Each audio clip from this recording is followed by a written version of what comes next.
Жолдаш президент, техникаға қарауға тезелді. Ұлттық қауіпсіздік комитеті төрағасы генерал Ташиев.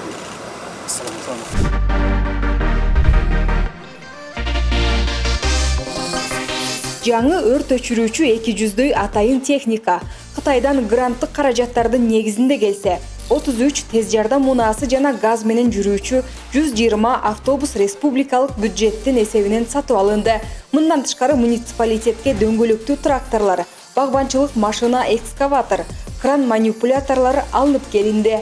Саламатсыздарбы, жолдоштор?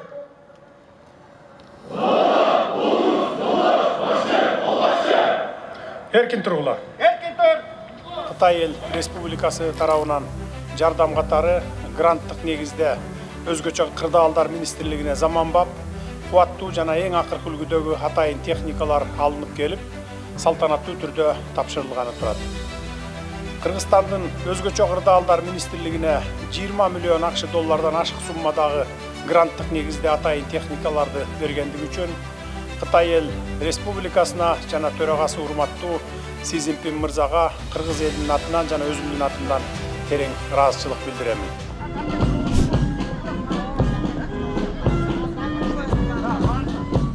Газонокосилка.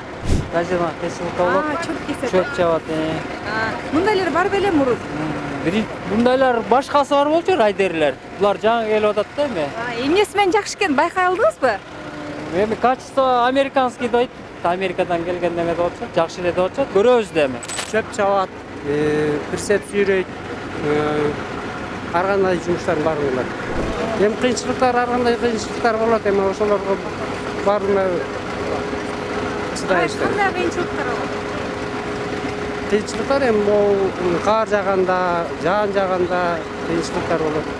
Акыркы убактагы коргонуу, коомдук тейлөө жаатындагы аткарылып жаткан иштерге кыргыз эли маңдайы жарылас үйүнүдө. Көпчүлүгү ачыгын айтканда 30 жылда мындай техникалар массалык түрдө келген эмес. Аскерий багыттагы учкучсуз дрондор, вертолетторду айтпай эле коелу. Иштейт деген мына ушу, президентке Бали дейли деген өңүттөгү алкыштарын айтышууда. Бирок бул учурда да кылдан кыйкым издегендер четтен чыгууда. Алар техникаларда жазылган Кытайдан жардам жалпы келечек үчүн деген жазуу аларды чочутуп жатканын жазып чыгышты. Өлкө лидери Садыр Жапаров Кыргызстанга алдыда Россиядан 40 даана өрт өчүрүүчү техника жана Ми-8 тик учагы келерин маалымдады.